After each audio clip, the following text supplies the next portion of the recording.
मैं डॉक्टर इरशाद खानम और आप सभी लोग देख रहे हैं आपके अपने YouTube channel I love talks. आज हम राज्य की नीति निर्देशक सिद्धांतों में जो प्रमुख संशोधन किए गए हैं उस विषय पर चर्चा करेंगे। ये छोटा सा टॉपिक है लेकिन मोस्ट आईएमपी टॉपिक है उन लोगों के लिए जो PSC, net, set, APP, UPSC के या अन्य स्टेट की लॉ की कंपटीशन एग्ज़ाम की तैयारी कर रहे हैं उन लोगों के लिए।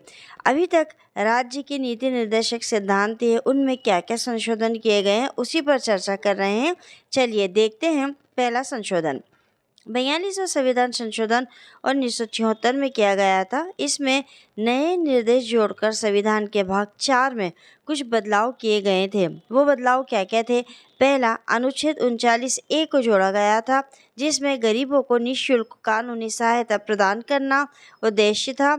अनुच्छेद 43A में भी एक नई चीज़ को जोड़ा गया था जो था उद्योगों के प्रबंध में श्रमिकों की भागीदारी। एक और संशोधन इसमें किया गया था, अनुच्छेद 48A पर्यावरण की रक्षा और उसमें सुधार करना। ये ऐसे कुछ प्रमुख संशोधन हैं जो कि कई बार एग्जाम में पूछे जाते हैं। कई बार आपसे ये पूछ लिया जाता है कि 42वां संविधान संशोधन कब हुआ था।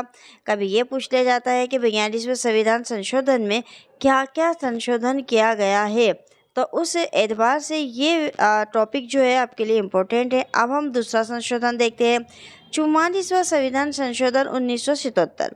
44वां संविधान संशोधन 1977 इसने अनुच्छेद 2 को अनुच्छेद 38 में सम्मिलित किया जो ये घोषित करता है कि राज्य विशेष रूप से आय में आर्थिक असमानताओं को कम करने और व्यक्तियों के बीच नहीं बल्कि समूहों के बीच स्थिति, सुविधाओं और अवसरों संबंधी असमानताओं को खत्म करने का प्रयास करता है। ये भी एक महत्वपूर्ण संशोधन है जो कि अक्सर एग्जाम में पूछा जाता है। कभी इसका सन पूछ लेते हैं, कभी ये पूछ लेते हैं कि 44वें संविधान संशोधन में नीति निर्देशक तत्व में क्या क्या परिवर्तन किया गया है या फिर किन चीज़ों को ऐड किया गया है। अब यहाँ मैं स्पेशल आपको बता दूं कि हम नीति निर्देशक सिद्धांतों के विषय पर ही चर्चा कर रहे हैं, इसलिए उसी के संशोधन को बता रहे हैं।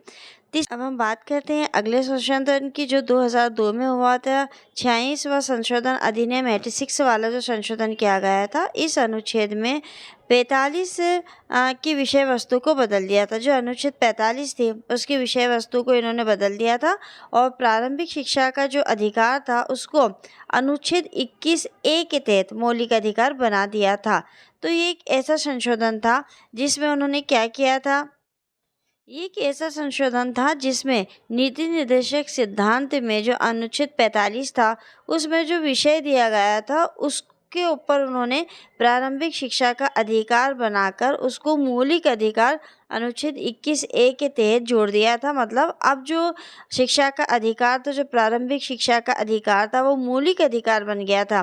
तो जो 6 वर्ष से 14 वर्ष तक के बच्चों को शिक्षा का निःशुल्क शिक्षा का अधिकार जो मिला हुआ है वो अनुच्छेद 21 के ए के अंतर्गत मिला है और 2002 का जो संशोधन किया था 86 वाला, उसके अंतर्गत ये अनुच्छेद या ये मौलिक अधिकार बनाया गया है।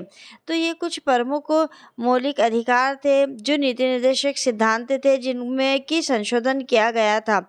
यहाँ केवल हमने आपको वो संशोधन बताए हैं जो नीति निर्देशक सिद्धांत में किए गए हैं।